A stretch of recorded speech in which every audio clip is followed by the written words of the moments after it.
क्या होता है लेंथ कॉन्ट्रैक्शन? जब कोई एक ऑब्जेक्ट दूसरे ऑब्जेक्ट के कंपेयर में बहुत ही हाई स्पीड से ट्रैवल कर रहा हो तो उसमें कोई रखी वस्तु या खुद वो ऑब्जेक्ट रेस्ट पर से देखने में हमें छोटा मालूम देगा। जैसे मान लेते हैं कि तुम ज़मीन पर खड़े हो, वो कैसा फ्रेम हो जाएगा? Inertial frame. लेकिन एक लगभग लाइट की स्पीड से कोई ऑब्जेक्ट तुम्हारे पास से निकला तो तुम्हें वो एक्चुअल में उसकी जितनी लेंथ है वास्तव में उससे छोटा तुम्हें दिखाई देगा। ऐसा क्यों होता है हम अभी बता रहे हैं थोड़ी देर में। इस फेनोमेना को कहते हैं लेंथ कॉन्ट्रैक्शन, जिसमें लेंथ क्या हो जाए? कॉन्ट्रैक्ट हो जाए, छोटी तुम्हें मालूम हो। देखो मान लेते हैं भाई एक ये इनर्शियल फ्रेम है जिसे हम डिनोट करेंगे एस से। किससे डिनोट करेंगे? एस से। ये एक्स मान लेते हैं, एक्स वाई जेड तीनों में होगा, लेकिन जो हम यहाँ पर ऑब्जेक्ट यूज करेंगे वो एक्स डायरेक्शन में ही रखा होगा, और जो हम ऑब्जेक्ट मूव कराएंगे मतलब इनर्शियल फ्रेम लेंगे जिसकी वेलोसिटी v होगी जो एक्स डायरेक्शन में ही मूव करेंगी, इसीलिए हम एक्स कोऑर्डिनेट को ही कंसीडर कर रहे हैं। मान लेते हैं इधर y होगा इधर z होगा, तो ये है x जो कि x में चलेगा, ठीक है। और ये s फ्रेम है, इसको हम s से डिनोट करते हैं, इसकी वेलोसिटी क्या है? 0 है, जो कि रेस्ट कंडीशन में है, स्टेशनरी है।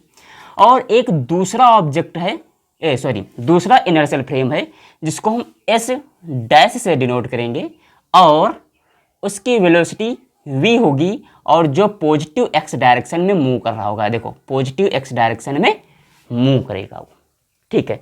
वेलोसिटी कैसी होगी? कांस्टेंट वेलोसिटी होगी। अब मान लेते हैं कि ये रेस्ट कंडीशन में है, यहाँ पर हम डिनोट कर देते हैं कि इसकी वेलोसिटी 0 है। अब मान लेते हैं कि यहाँ पर एक रॉड रखा हुआ है जिसकी लेंथ कुछ है, अभी बता रहे हैं। तो एक कोई रॉड रखा हुआ, चाहे लोहे का ले लो, चाहे लकड़ी का ले लो, चाहे प्लास्टिक का ले लो, एक इस तरीके से रॉड रखा हुआ है। तो यहाँ पर मान लेते हैं कहीं पर ओरिजिन होगा 0, तो यहाँ पर इसका कोऑर्डिनेट होगा x1, इसका मान लेते हैं x2, ठीक है। तो इसकी जो लेंथ बना लेंगे हम लोग तो क्या हो जाएगी? x2 minus x1। तो x2 minus x1 equal to करेंगे तब क्या आ जाएगा? यल नॉट। तो हम सीधे तौर पर कह सकते हैं कि एक रॉड जो रेस्ट इनर्शियल फ्रेम में रखा है, जो इनर्शियल फ्रेम में रखा हुआ है रेस्ट, जिसकी वेलोसिटी 0 है, वहाँ पर जो रॉड रखा हुआ है उसकी लेंथ यल नॉट है। यल नॉट का कोई भी एक ऑब्जेक्ट जो कि रेस्ट इनर्शियल फ्रेम में रखा हुआ है। अब यहाँ पर एक व्यक्ति बैठा हुआ है A, इस मूविंग इनर्शियल फ्रेम में व्यक्ति बैठा हुआ है B जो कि v वेलोसिटी से मूव कर रहा है। अब मान लेते हैं कि ये जो A व्यक्ति है ये इस रॉड को, क्योंकि ये इसी में रुका हुआ है, ये इसी में बैठा हुआ है और रॉड भी इसी में रखी हुई है, व्यक्ति भी इसी में बैठा है भाई और रॉड में इसी में रखी है, तो इसके लिए लेंथ क्या होगी? तो ये क्या करेगा? x2 माइनस x1 माइनस कर लेगा, इसे लेंथ एक्चुअल लेंथ इसे दिखाई देगी, जिसे हम ट्रू लेंथ या प्रॉपर लेंथ के नाम से जानते हैं। इसको सही लेंथ दिखाई दी यल नॉट।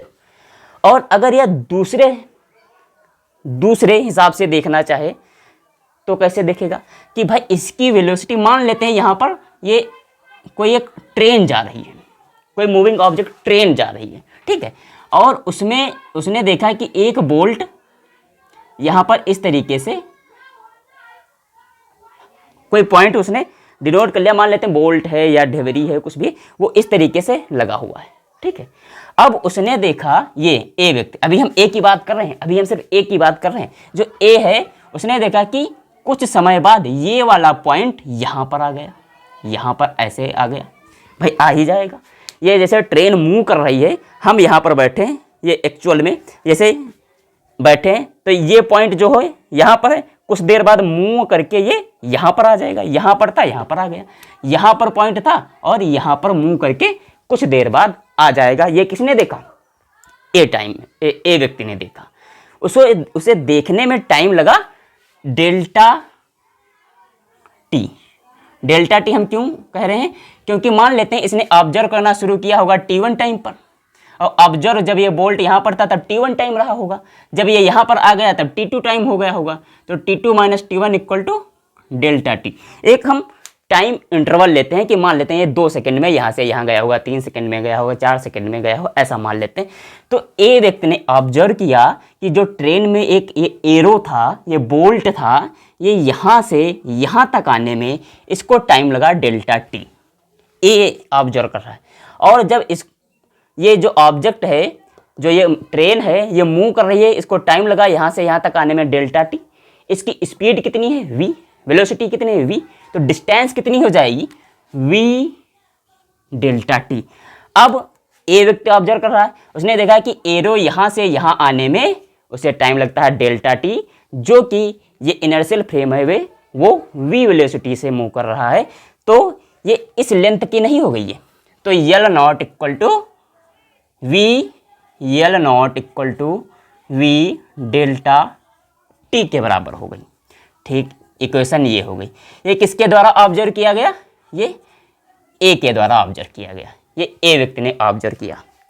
अब कहानी आती है जो मूविंग इनर्शियल फ्रेम में बैठा हुआ व्यक्ति है बी, वो इस ऑब्जेक्ट को कैसे ऑब्जर्व करेगा? तो उसने देखा, इसने ऑब्जर्व किया कि जो एक ये पॉइंट था, ये यहाँ से यहाँ तक आने में इसको टाइम लगा डेल्टा टी डैश। ये हम डेल्टा टी डैश क्यों ले रहे हैं? क्योंकि कुछ टाइम का इफेक्ट होता है जिसे हम टाइम डायलेशन बोलते हैं। इसके पहले वाले वीडियो में मैंने टाइम डायलेशन पर अच्छी तरीके से बात की है, अच्छी तरीके से उसको समझाया है कि टाइम डायलेशन, टाइम में क्या डिफरेंस होता है जब कोई ऑब्जेक्ट एक दूसरे ऑब्जेक्ट के कंपेयर में बहुत हाई स्पीड में ट्रेवल कर रहा होता है, तो वहाँ पर टाइम का क्या डिफरेंस आता है, टाइम डिले क्यों होता है, उसी को हम कहते हैं टाइम डायलेशन। तो मान लेते हैं कि इस व्यक्ति ने, अगर आपने वो वीडियो नहीं देखा है तो वहाँ जाकर देख लेंगे, तब ये टाइम डायलेशन का कॉन्सेप्ट आपको अच्छी तरीके से समझ में आ जाएगा। तब यहाँ भी आप अच्छे तरीके से समझ सकते हैं। तो मान लेते हैं कि इस व्यक्ति ने देखा, क्योंकि दोनों फ्रेम में क्या होगा, टाइम अलग अलग होगा, इसके लिए टाइम कुछ और होगा, इसके लिए टाइम कुछ और होगा। तो उसने देखा कि जो बी व्यक्ति है, उसने देखा कि जो एरो है ये यहाँ से यहाँ तक आने में उसको टाइम लग रहा है delta T dash, delta T dash. अब जो इनर्शियल फ्रेम है, मूविंग इनर्शियल फ्रेम है, जिसकी वेलोसिटी v है, कांस्टेंट वेलोसिटी v है, अगर हम इसको v से मल्टीप्लाई कर देंगे, इस तरीके से मल्टीप्लाई कर देंगे, तब क्या आ जाएगा? तब ये जानेगा कि ये पॉइंट एरो यहाँ से यहाँ आने में उसे टाइम लगा डेल्टा टी डैश, जिसकी वेलोसिटी थी v, तो वो बताएगा कि इसकी length v delta T dash है, उसकी length v delta T dash है। तो ये बताएगा कि भाई जो इसकी लेंथ है वो l है। ये इक्वेशन नंबर तुम्हारी 2 हो गई। इसके द्वारा जो लेंथ मेजरमेंट की गई वो यल नॉट है, v डेल्टा टी। इसके द्वारा जो इसी रॉड की लेंथ मेजरमेंट की गई वो v डेल्टा टी डैश है। जबकि रॉड कहाँ पर रखा हुआ है? इनर्शियल फ्रेम s में, जो कि रेस्ट कंडीशन में है, और b कहाँ बैठा है? इनर्शियल फ्रेम s डैश में, जो कि कांस्टेंट वेलोसिटी से x डायरेक्शन में मूव कर रहा है, मतलब पॉजिटिव x डायरेक्शन में मूव कर रहा है। ठीक भाई, अब हम क्या करेंगे, देखो इसको नोट करेंगे। L इक्वल टू, अब पिछले वाले वीडियो में हम बता चुके हैं कि delta T equal to gamma delta T dash होता है। अगर आपने पिछला वीडियो नहीं देखा है तो वहाँ पर जाकर इसका डेरिवेशन आप देख सकते हैं, जिसको मैंने अच्छी तरीके से बताया हुआ है। अब delta T equal to gamma delta T dash है।